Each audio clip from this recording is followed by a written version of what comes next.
month has been good to all of you so far. Tonight, I want you all to imagine something. Imagine standing before Allah on the Day of Judgment. The earth has been flattened. The sky has been torn apart.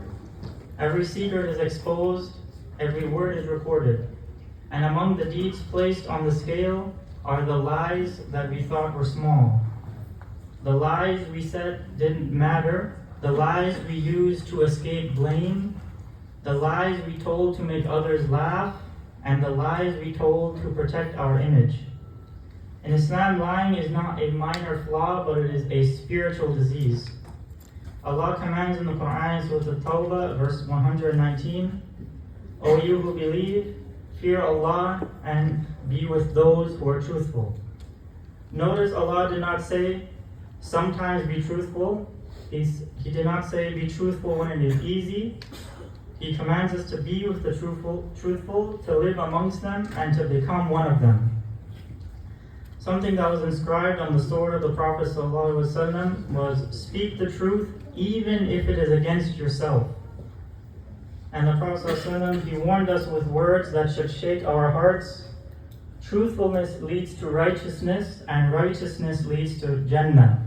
Whereas lying leads to wickedness, and wickedness leads to Jahannam. We must think about that, because a single lie is not just a sentence, but it is a step. A step toward wickedness, a step toward distance from Allah, and a step toward the fire. The punishment of a liar was described by the Prophet ﷺ that he saw in a dream. I saw a man lying on his back, and another standing over him with an iron hook. And he would insert the hook into one side of his mouth and tear it to the back of his neck. And then do the same to the other side. And by the time he finished, the first side would be restored, and then he would repeat it. And the Prophet ﷺ, he was told, this is the man who leaves his house in the morning and tells lies that spread all over the world. And this shows the severity of spreading false information. Lying destroys trust, and trust is sacred in Islam. When a child lies to their parents, something breaks. When a spouse lies to their partner, something cracks. When a leader lies to the people, society weakens. One lie can damage a relationship that took years to build. And the worst part is that lying changes you as an individual. At first, your heart feels guilty, you feel uneasy, your chest tightens. But if you continue, the guilt fades, the heart hardens, and the lie becomes easier and easier until eventually it becomes natural to you, until the truth itself feels uncomfortable. The Prophet ﷺ, he said, the signs of a munafiqun, a hypocrite, are three. When he speaks, he lies. When he promises, he breaks it. And when he is trusted, he betrays that trust. None of us should want to stand before Allah carrying even a seed of hypocrisy in our hearts. Lying in general is a major sin in Islam, but lying about the deen of Allah is far more dangerous. For it is not just a personal sin, it is a crime against the religion itself. Allah warns us in the Quran, Surah Al-An'am, verse 21, and who is more unjust than one who invents a lie about Allah or denies his verses? And the Prophet ﷺ, he also warns us about telling lies against him when he says, whoever intentionally tells a lie about me, let him take his seat in the hellfire. And this is one of the strongest warnings in the Sunnah, for it is not just a sin, but the Prophet ﷺ, he directly mentions hellfire.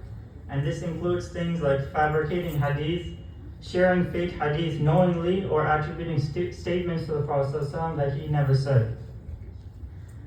Again, the Prophet ﷺ, he also tells us in another hadith, whoever calls to misguidance will bear the burden of it and the burden of those who act upon it. And this is otherwise known as bid'ah, or innovating in the religion. For when someone lies about the religion, they do not carry only one sin, they carry the sin of everyone who follows the falsehood. Lying is not just about words, it is about character. It is about who you are when no one is watching. It is about whether your private reality matches your public image. You can fool people, you can fool your friends, you can fool your family, but you will never fool Allah. Every word is written, every whisper is recorded, and yet Islam is not a religion of despair. No matter how many lies we have told, the door of Tawbah is open, for Allah is Al-Ghaffar. If we turn back sincerely, repeat what we said, and commit ourselves to truth, Allah can replace our darkness with light. Imagine meeting Allah with a clean tongue and a sound heart. Truth may cost you something in this dunya, but lies will cost you everything in the akhirah. So let us choose courage over comfort, let us choose honesty over ego, and let us choose truth, even when it is hard.